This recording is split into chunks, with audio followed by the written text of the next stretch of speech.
तो चलिए आइए आपका परिचय करा देते हैं। आज कौन कौन से दिग्गज धुरंधर नेता हमारे साथ हैं। कोट अनकोट धुरंधर नेता प्रवक्ता हमारे साथ हैं। Doctor Sudhanshu Trivedi, member of parliament, Bharatiya Janata party के प्रवक्ता भी हैं जाने माने। मेरे साथ अजय उपाध्याय, प्रवक्ता कांग्रेस पार्टी के। मेरे साथ अमीक जमाई, प्रवक्ता समाजवादी पार्टी के। मेरे साथ स्वामी दिवाकर, आध्यात्मिक गुरु। मेरे साथ सदाब चौहान, AIMIM के प्रवक्ता। अंसार रजा साहब हमारे साथ मौजूद हैं। आप तमाम लोगों का अभिनंदन है। जोरदार तालियों के साथ अभिनंदन करिए तमाम मेहमानों का। और अब बहस का एजेंडा। क्या विपक्ष जनता का मूड समझने में लगातार फेल हो रहा है?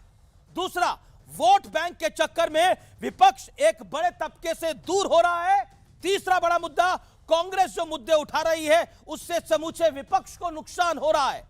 और चौथा बड़ा मुद्दा, मजबूत नेतृत्व की कमी विपक्ष की सबसे कमजोर कड़ी बन गई है।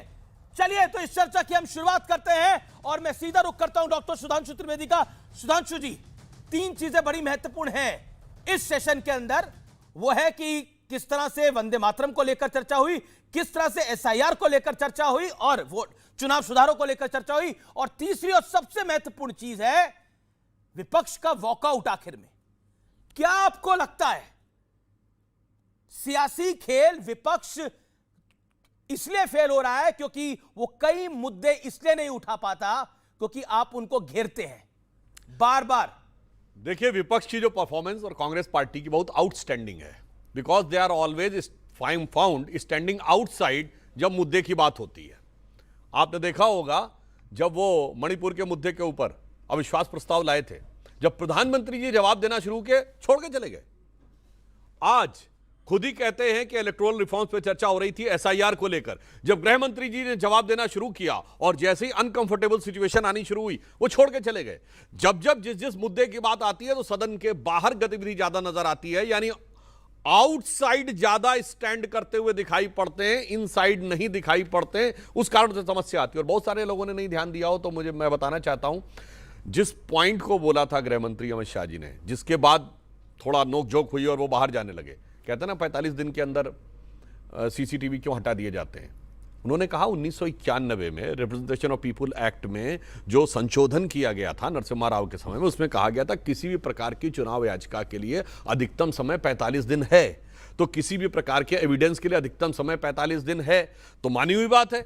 उस जमाने में CCTV नहीं थे, तो जो भी चुनाव से संबंधित सामग्री है तो अब CCTV उसमें है तो वो आप ही की बनाई सरकार के नियम के तहत है।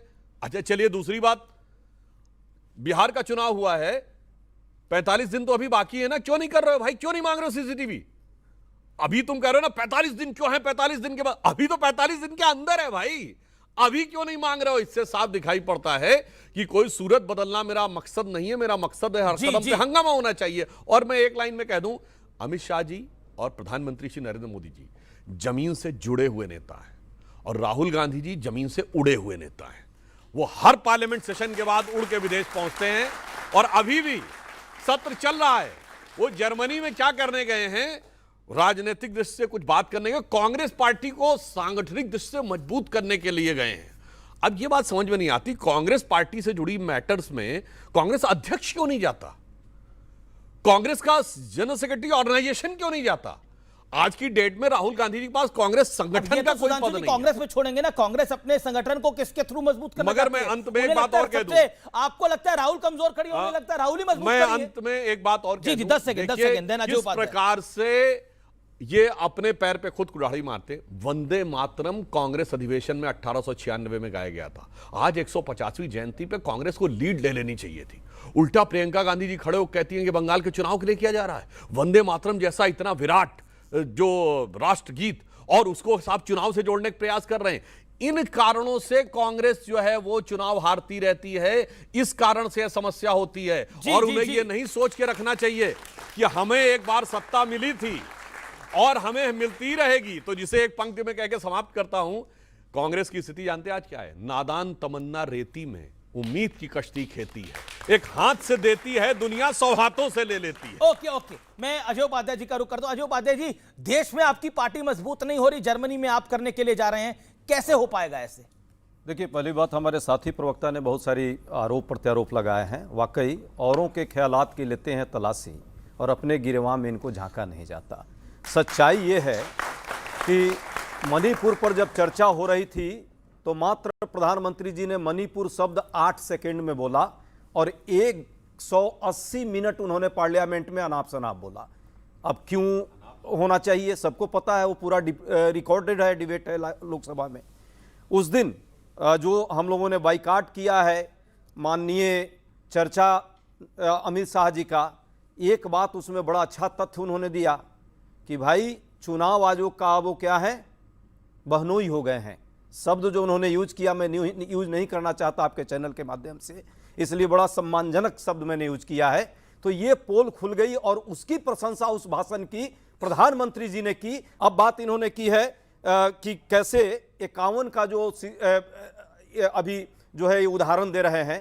अरे भाई सीसीटीवी फुटेज का जो प्रक्रिया ही है 1991 का, ये ऑलरेडी ये 2005 में लागू ही हुआ है। आप ही ने लोकसभा में भी बात रखी है। 2005 में जब लागू हुआ था तो ये प्रक्रिया उस समय 6 महीने प्लस की थी, जो उतना दिया उतना ही टाइम दीजिए। तो उस प्रक्रिया पर फिर से आपने स्पेशल क्यों कानून बना करके, यदि सब ठीक था तो उसको छुपाने की क्या जरूरत थी? जब पहले से ही चल रहा था तो कानून क्यों बना दिया? कानून नहीं बनाना था। दूसरी बात, हम रीडेबल मशीन मांग रहे हैं, उसमें मतदाता सूची, इसको देने में आपको क्या दिक्कत हो रही है? आपका एसआईआर की बात कर रहे हैं, एसआईआर पर किसी को कोई दिक्कत नहीं है। सब लोग चाहते हैं कि मतदाता शुद्धि पूर्णतः शुद्ध हो, लेकिन मतदाता को ही साफ कर देंगे ये कोई नहीं चाहता। मतदाता का अधिकार बना रहना चाहिए, प्रक्रिया सही रहनी चाहिए। दो मिनट 20 सेकंड हुए आपने अपनी बात को रखा। ओके, मैं सुधांशु जी आपकी बात आता हूं। गृह मंत्री ने बोला कि इस वजह से ये लोग चुनाव आ रहे हैं, उसके 5 कारण गिनाए। अब सरकार देख रही है, रूलिंग पार्टी देख रही है कि विपक्ष क्यों चुनाव आ रहा है, ये 4 कारण है। उन्होंने इसलिए बताया जब विपक्ष हार रहा है तो हम जीत रहे हैं। मैं सिंपल से बताता हूं। पहली बात, मणिपुर की चर्चा पर, मणिपुर पे अविश्वास प्रस्ताव लाए, डिजिटल रिकॉर्ड का जमाना है, आज कोई जाकर चेक कर ले। कांग्रेस ने 3% मणिपुर पे नहीं बोला, विपक्ष ने 3% नहीं बोला मणिपुर पे, और मणिपुर को लेकर हल्ला मचाने का प्रयास। राहुल गांधी जी की स्पीच में अगर 3-4% भी मणिपुर पे उनका भाषण हो तो बता दीजिएगा। मेरे सवाल इसे कहते हैं। अब नहीं, अब दूसरी बात, इन्होंने कहा 45 दिन का कानून हमने नहीं बनाया साहब, आपका बना हुआ कानून है, और 45 दिन के बाद आप अपील कर ही नहीं सकते भाई, तो सीसीटीवी को आप क्या करेंगे? इसीलिए हम कह रहे हैं अभी 45 दिन के अंदर है, क्यों नहीं कर रहे हैं, उसका जवाब नहीं दिया। क्या आप लोग समझ क्यों नहीं पा रहे? 370 का विरोध करते हैं, राम मंदिर का विरोध करते हैं, राम मंदिर आप अभी तक नहीं गए, और तो और जिस जज ने हिंदुओं के पक्ष में तमिलनाडु हाईकोर्ट में फैसला दिया, उस जज का आप इंपीचमेंट लेकर आए हैं, और उस इंपीचमेंट को साइन करके प्रियंका गांधी वाड्रा भी कहां खड़ी थी। और आपको लगता है कि आपको वोट पड़ जाएगा उसके बाद? वोट चोरी तो आप खुद करवा रहे हैं अपने आप। राम मंदिर की बात की है, राम मंदिर और राम के प्रति सबकी आस्था है, और आस्था गए आप अभी तक राम मंदिर? मैं खुद जाकर के आया। नहीं, मैं पूछ रहा हूं, राहुल गांधी गए राम मंदिर अभी तक? जब पहले अखिलेश यादव जी गए राम मंदिर अभी तक? जा चुकी। सुनिए, ये एक राम मंदिर कौन जाएगा नहीं जाएगा व्यक्तिगत, बिल्कुल व्यक्तिगत मामला है, लेकिन तब आपने बोला था हम अभी नहीं जाएंगे, बाद में जाएंगे, और बाद में गए क्या? भाई सुनिए, तो आप खाली यही काहे को इतना मेहनत करते हैं भाई? वो तो आपको मेहनत करेंगे सर, मेहनत करनी पड़ेगी हमें, आपको मान ही हमारे कोई बाप दादा थोड़ी है, आपको मान ही नहीं रहे हैं और आप झूठ में मेहनत करते हैं। इतना मत मेहनत कीजिए। सुनिए, अब इन्होंने कहा है खड़गे जी पर, नहीं क्या झूठ में मेहनत, नहीं क्या झूठ में मेहनत? अरे राहुल गांधी, अगर राहुल गांधी गए तो यह बताइए। अच्छा, राहुल गांधी भाजपा वाले आप नहीं, आप उस जज का, आप उस जज का भी सरेआम कह दिया जिसने कि अमीश देवगन जी तमिलनाडु हाईकोर्ट में फैसला दिया है, आप समाजवादी पार्टी, आपको नहीं कोई रिकॉग्नाइज कर रहे हैं। आपने जो चर्चा की है अभी, कहां की कहानी बता रहे हैं, सच्चाई ये है, कहानी नहीं, सच बता रहा हूं मैं आपको। सुनिए ना, वंदे मातरम शब्द में वंदे भारत 20 बार इनके सारे प्रतिनिधियों ने बोला। वंदे मातरम पार्लियामेंट के पटल पर प्रधानमंत्री वंदे भारत बोल रहे थे, वंदे मातरम नहीं बोल पा रहे थे, अपनी योजनाएं बता रहे थे। ये वंदे मातरम की बात करते हैं। देखिए, अभी हम वंदे मातरम पर चर्चा कर रहे हैं। मैंने जो सवाल पूछा, तमिलनाडु के हाई कोर्ट के जज के इंपीचमेंट को लेकर आए हैं, और वो इंपीचमेंट किस विषय पे लेके आएंगे? जनता जनार्दन, आपको जब वो पता लगेगा तो आपके पैरों के तले से जमीन निकल जाएगी। एक हिंदू पक्ष में फैसला आता है, और उसके बाद समूचा विपक्ष, समाजवादी पार्टी, कांग्रेस पार्टी, शिवसेना, उद्धव ठाकरे की तक की पार्टी, ये सब एक साथ आ जाते हैं और उस जज को इंपीच करने की बात करते हैं जो उस पक्ष में फैसला देता है। सोचिए, और लोकतंत्र के पैरोकार वहां सिक्योरिटी प्रोवाइड नहीं कर रहे, वहां दिया जलाने के लिए। सोचिए, इसी देश के लोकतंत्र में यह हो रहा है, और ये सब लोग लोकतंत्र के पैरोकार हैं। स्वामी दीपांकर, इस देश में एक जज का इंपीचमेंट इसलिए हो रहा है क्योंकि उसने हिंदू पक्ष में फैसला दिया है। अमीश खाली उसका दोष ये है। अमीश भाई, मैं एक बात कहना चाहता हूं, इससे मैं लोकतंत्र बढ़ रहा है इससे। मैं यकीन मानिए, मैं सिर्फ इसी विषय के लिए आज डिबेट ज्वाइन किया हूं। मेरा और बहुत सारी चीजों में आज रुचि नहीं है, सिर्फ इतना सा है। आप सब लोगों को अमीश भाई ने प्रस्ताव लेके आए हैं इंपीचमेंट का। मगर विपक्ष को सिर्फ इसलिए प्रस्ताव लाना था कि उन्होंने कहा सीआईएसएफ के जवान लेकर जाएं और वहां पर स्तंभ पर दिया जलाकर आए। Yes! और वो सदियों से दिया जलता आ रहा है। आखिरकार हिंदू का कार्तिकेय मंदिर पर, कार्तिकेय को वहां मुर्गन कहते हैं, कार्तिकेय मंदिर पर दिया जलाना गुनाह कैसे है? और अगर जज ने जजमेंट दिया जाकर जलाओ, तो उस जज के विरुद्ध समूचा विपक्ष खड़ा क्यों हो गया? मैं ये बात आज, मैं यकीन मानिए, मैं आपके साथ, मैं यहां खड़ा होकर नहीं पूछना चाहता था, मैं वहां खड़ा होकर पूछना चाहता था कि आखिरकार हिंदू का इस देश में निरपराध होना सबसे बड़ा अपराध है। इस देश में हाथ जोड़कर सभी लोगों से कह रहा हूं, हिंदू का निरपराध होना क्या सबसे बड़ा अपराध है? क्या सनातनी होना सबसे बड़ा अपराध है? और अगर अपराध है तो बताइए मुंह पर, वरना फिर बाद में आप हम ही से वोट मांगने आएंगे और कहेंगे कि वोट दीजिए। किस लिए दिया, किस लिए दे वोट? कि आज दिया नहीं जलने दे रहे, कल सड़क पर चलने देंगे? है कोई इसका भरोसा? और यकीन मानिए अमीश बाबू, समूचे हिंदू समाज में इसको लेकर रोष नहीं है, दुख है। इसलिए दुख है क्योंकि इसमें मेरे सपा के हिंदू हैं, मेरे बाकी विपक्ष के हिंदू हैं, वो भी तो हिंदू ही हैं। वो हिंदू होकर हिंदू का दिया नहीं जलने देना चाह रहे। किसको खुश करना चाहते हैं? उन्हें तकलीफ है या नहीं है, ये आपको कैसे पता? आप कह देते हैं, उन्हीं पार्टी के व्यक्ति स्टालिन ही कहते हैं कि डेंगू है, मलेरिया है, एड्स है, सनातन धर्म को कोई कुछ नहीं बोलता। ये हिंदू समाज इतना सोया हुआ समाज है, अपने बिना भी नहीं बोल रहा। मतलब कि सुधांशु बोले चलेगा, हम बोले चलेगा, उपाध्याय जी बोले चलेगा, आप बोले चलेगा, वो बोलने को तैयार ही नहीं है। मेरी हिंदू समाज से अपने लिए तो जागो, अपने लिए तो जागो, अपने लिए तो बोलो। आपके लिए उस जज को कैसे अपीच किया जा रहा, महाभियोग लाया जा रहा। सबरीमाला पर निर्णय आया था, सबने सम्मान किया, दोबारा कोई गया वहां? कोई नहीं गया। कश्मीर का रिवीजन करने से कोर्ट में मना कर दिया, कोई गया? कोई नहीं गया। मगर यार, हिंदू को दिया तो जलाने दो गुरु। इतना क्या तुष्टीकरण का चश्मा लगाकर अंधा हुआ देख रहे हैं? ओके अमीक जब भाई, सियासी खेल विपक्ष खेल एक बड़ा कारण है। राम मंदिर का विरोध, 370 का विरोध, तमिलनाडु की एक पहाड़ी पर दिया जलाने का विरोध, और विरोध तब जब जज तमाम लोगों की बात सुनकर अपना जजमेंट दे रहा है।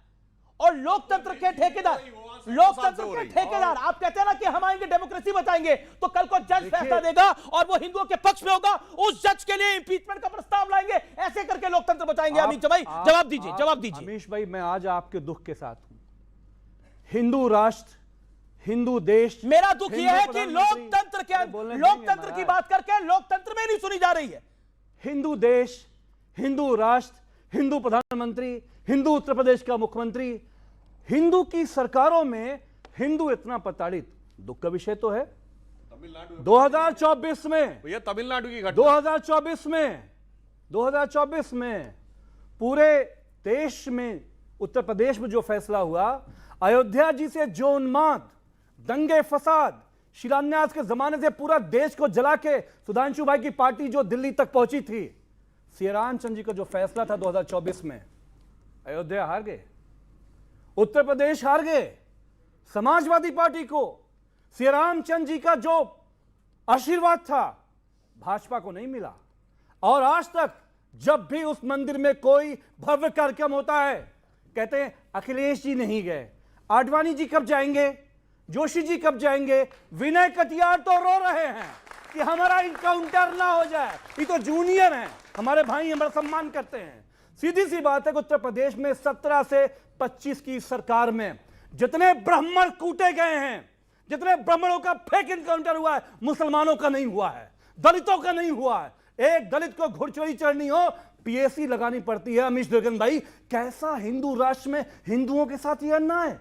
तकरीबन 2.5 करोड़, तमिलनाडु में जो हो रहा है वो सही हो रहा है। 2.5 करोड़ हिंदुओं का उत्तर प्रदेश का जो वोटिंग राइट्स है, ये हिंदू सरकार छीनने को तैयार है। 2.5 करोड़ लोग बांग्लादेशी हैं। ओके, मैं रुक करता हूं सुधांशु त्रिवेदी का। स्वामी दिवाकर भी कुछ कहना। स्वामी दिवाकर आप 30 सेकंड बोल लीजिए 30 मैं सेकंड। सिर्फ इतना सा कहना चाहता हूं, सोच के बोलिएगा, इनकाउंटर हो जाएगा यूपी में। मेरा प्रश्न धमका रहे हैं उनको आप। अरे योगी जी हैं, योगी जी हैं। मैं एक कब सीरप वाली सरकार है, कोविंद भैया की सरकार है। मैं फिर कहना चाहता हूं कि शायद योगी जी हैं इसीलिए 3 साल की यात्रा कर पाए। शायद अगर जो अन्य कोई सरकार होती तो 3 दिन ना करने देती। मगर मैं अपनी बात कहना चाहता हूं, मैं बड़े सम्मान के साथ कहना चाहता हूं, चर्चा वहां पर दशकों से चली आ रही परंपराओं की थी। चर्चा सिर्फ यह थी कि पहाड़ी पर स्तंभ पर हिंदू का दिया जलाना बुरा कैसे हो गया। हिंदू वही ब्राह्मण है, हिंदू वही बनिया। दादा मैं भी आपकी सुन रहा था, मैं भी आपकी सुन रहा था। मेरी अयोध्या जी में क्यों नहीं? मैं ये कह रहा हूं, मेरी बताओ, अपने जमात की बात करो। अमीश हाईजैक मत नेतागिरी आप खुद असहज है उस विषय के ऊपर। तमिलनाडु पे बोल पाए। यूपी क्यों? यूपी की बात अयोध्या जी की बात करो थोड़ी देर में। अमीक बाबू से कहना चाहता हूं कि राजनीति अपने तक रखिए, राजनीति करेंगे आप ना पढ़ो राजनीति में। एक लेवल तक रहिए जितने में हो राजनीति में इस्तेमाल किया जा रहा है। स्तर में देखिए इस्तेमाल किया जा रहा है। आप लोग पूछ जाए, मैं सम्मान करता हूं। मैं कह रहा हूं बचिए इन लोगों से। अपनी वाणी का लेवल बिल्कुल क्रॉस मत करिए। आप 50 बातें बोलिए वो चलेंगी, मगर सम्मान में अगर चलो शंकराचार्य जी अयोध्या क्यों नहीं गए? आप छोड़िए चलो बताओ, यही बताओ क्यों नहीं गए? यही दिक्कत है प्राण दादा। प्रतिष्ठा में क्यों नहीं अगर गए? हिंदू सभ्यता का ज्ञान नहीं है, राम की बात करो। हिंदू सभ्यता का ज्ञान नहीं है तो सन्यासी को शंकराचार्य बोलना इतना ही बड़ा गुनाह है जितना राम के बारे में राम को ना जानने वाले का बोलना। मगर खैर कोई बात नहीं, मगर कोई बात नहीं। आप इस तरीके से डिबेट में करिए, आप इस डिबेट में करिए इस तरह से, आपके जितना ज्ञान है उसका प्रमाण है। मगर मैं फिर वही बात लौट कर वहीं आएगी। तमिलनाडु का इस देश का हिस्सा नहीं है क्या? तमिलनाडु का हिंदू हिंदू नहीं है? हिंदू इसीलिए तो हिंदू बांट दिया क्या? ये कि हिंदू बनिया है, जाट है, गुजर है, यादव है, त्यागी है। हिंदू हिंदू नहीं है। आपके यहाँ जन्मा बच्चा मुस्लिम है, ईसाई के यहाँ जन्मा बच्चा ईसाई है, मगर हिंदू के यहाँ जन्मा बच्चा त्यागी, गुजर, वर्मा। क्यों? मैं इतना कहना चाहता हूं, मैं इतना कहना चाहता हूं कि ये वही हिंदू नहीं है। ये वही देश है जिस मंदिर में जाते हैं गंगा जल से खुला जाता है पूर्व मुख्यमंत्री का। वो हिंदू नहीं है। ये वही देश है जहां टोंक में दलित के परिवार को अपने घर से क्षत्रिय साड़ी उड़ाकर खाना खिलाकर विदा करता है। मगर आपको नस्ल बिगाड़ना है, आपको नफरत फैलाना, फैलाइए। मगर मैं फिर कहूंगा अमीश बड़ी जिम्मेदारी के साथ कि तमिलनाडु में हिंदुओं का दिया जलाना पाप क्यों है? ओके, और ये आप पूछिए, मेरे पूछने की जगह आप पूछिए। जी एक मिनट अमीश, अजय उपाध्याय, आपने बोला एक सेकंड लेना चाहता हूं। 1 सेकंड बोलिए। आप बोल लीजिए कि आप सपा के हिंदू, बसपा के हिंदू, तेदेपा के हिंदू हो तो हिंदू यार। अगर आज तुम्हें अपना दिया नहीं दिखाई दे रहा, कल अपना घर दिखाई देगा। अरे कहे नहीं? कांग्रेस को आने दीजिए, फिर भारतीय जनता